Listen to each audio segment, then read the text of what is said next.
एक बहुत महत्वपूर्ण सवाल मैं आप लोगों के सामने इस वीडियो के माध्यम से रखने जा रहा हूं और वो सवाल ये है कि क्या आर्यन खान केस की तरह ही सुशांत मामले का सच भी दुनिया के सामने, समाज के सामने कभी नहीं आएगा।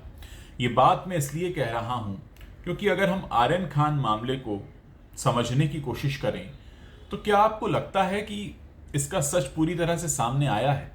क्योंकि पहले खबर आती है कि एक सुपरस्टार का बेटा पकड़ा गया है एक एजेंसी के द्वारा, जो एजेंसी काम करती है नशे का कारोबार करने वाले लोगों के खिलाफ। फिर खबर आती है कि ये गिरफ्तारी एक्सटॉर्शन के लिए हुई है और बाकायदा सरकार में बैठे एक मंत्री जी इल्ज़ाम लगाते हैं। उसके बाद वो मंत्री जी खुद ही गिरफ्तार हो जाते हैं, सलाखों के पीछे चले जाते हैं। फिर इसी सुपरस्टार के बेटे को छोड़ दिया जाता है और ये कह दिया जाता है कि उनके पास से कोई ड्रग बरामद नहीं हुई थी। पहले व्हाट्सएप चैट का भी हवाला दिया गया था, फिर सामने ये निकल कर आया कि व्हाट्सएप चैट को सबूत इसलिए नहीं माना जा सकता क्योंकि फ़ोन किस वक्त हिरासत में लेने के बाद लिया गया, फ़ोन किस वक्त लिया एजेंसी ने, इस बारे में कोई बात साफ नहीं है। दोस्तों, कई बार ये तमाशा हमारी आंखों के सामने चलता है।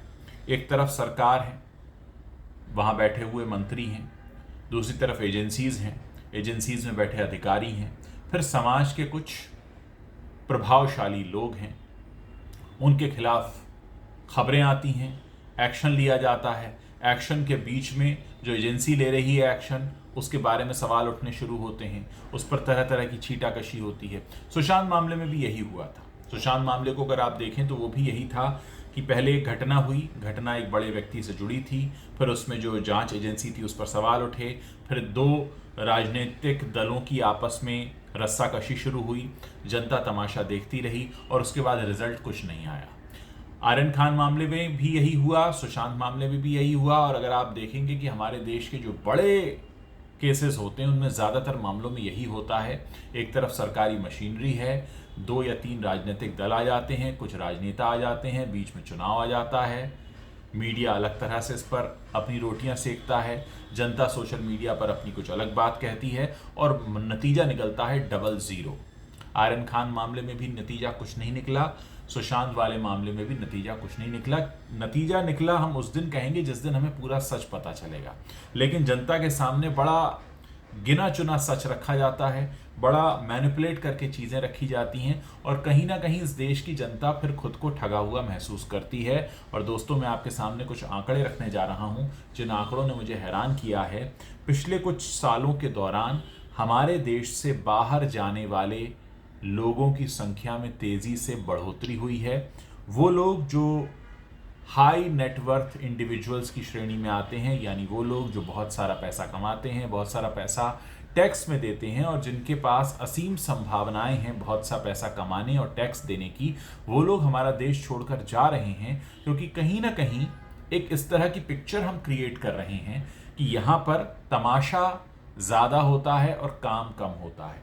मेरे सामने जो आंकड़े हैं, द वायर की ये रिपोर्ट है जो ये बताती है कि 2014 से 2017 के बीच बहुत सारे करीब 23,000 हाई नेटवर्थ इंडिविजुअल्स थे जो छोड़कर गए हैं देश को। तो ये बहुत बड़ा एक सवालिया निशान ये भी खड़ा होता है कि क्या हम एक ऐसी तस्वीर बनाते जा रहे हैं अपने समाज की जहां बड़े बड़े तमाशे होते हैं, उसमें पॉलिटिकल पार्टीज कूदती हैं, गवर्नमेंट की एजेंसीज कूदती हैं, बड़े बड़े आरोप लगते हैं, मीडिया में कवरेज होता है और उसके बाद नतीजा कुछ नहीं निकलता है।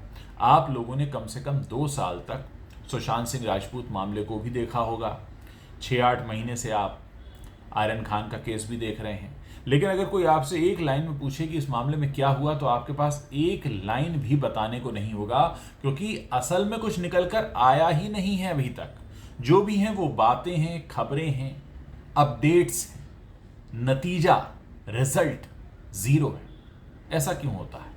और हर कुछ महीने में एक ऐसी खबर आती है जिसके पीछे जनता पागल होकर पड़ जाती है, सुनने लगती है, देखने लगती है। जनता के हाथ में कुछ नहीं है। जनता सिर्फ सोशल मीडिया पे जो आया या न्यूज़ चैनल में आया उसका जिक्र भर कर सकती है, सवाल उठा सकती है, 2-4 प्रदर्शन धरने कर सकती है, इसके अलावा कुछ नहीं होता। लेकिन मामला ये है कि कोई भी केस यहाँ पर एक कंप्लीट क्लोजर पर नहीं पहुंचता और उसमें सबके रोल्स अलग अलग समय पर आते चले जाते हैं।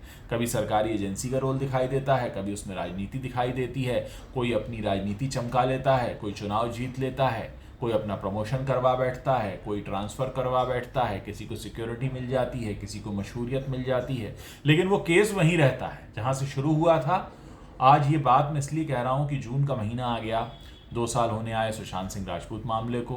अक्टूबर में हुआ था आर्यन खान वाला मामला, उसमें भी अच्छा खासा वक्त बीत चुका है, लेकिन कहीं कोई रिजल्ट नहीं है, कुछ भी बात सामने नहीं है। एक देश की जनता के तौर पर, एक समाज के तौर पर जब आप कुछ पूछने जाएंगे तो आपको जवाब कुछ भी नहीं मिलेगा, सिर्फ कुछ बातें मिलेंगी, कुछ तथ्य होंगे जो जिनका आपस में कोई जुड़ाव नहीं होगा। हाँ, इतना ज़रूर है कि आप ये देख सकते हैं कि इस खबर के आने के बाद फला पॉलिटिकल पार्टी को फ़ायदा हुआ, फला सरकारी एजेंसी को फ़ायदा हुआ, फला ने लाइमलाइट ले ली, इससे ज़्यादा कुछ भी नहीं। तो क्या ये केस और मुद्दे सिर्फ इसी तरह के हितों को साधने के लिए लाए जाते हैं? ये वो सारी बातें हैं जिन पर बैठकर सोचने की बहुत ज़रूरत है, क्योंकि मुझे नहीं लगता कि कहीं पर भी बैठकर इस तरह से विचार किया जा रहा है। मैं चाहता हूं कि आप इस वीडियो को शेयर करें, इस बारे में बात करें, क्योंकि हो सकता है हर 2 महीने 4 महीने में फिर कोई एक किस्सा आ जाए जिसके पीछे आप पड़ जाएं। और इसमें मैं हर उस मामले को जोड़ना चाहता हूँ जहाँ कोई बड़ा नाम इन्वॉल्व था, फिर चाहे वो राजकुंद्रा मामला हो या कोई भी मामला। सिर्फ आते हैं और जाते हैं, होता कुछ नहीं है। आप लोग इस बारे में क्या सोचते हैं मुझे बताइए, ताकि हम समझ सकें कि इस तरह के मामलों के बारे में हमारे देश की जनता अपनी राय क्या रखती है।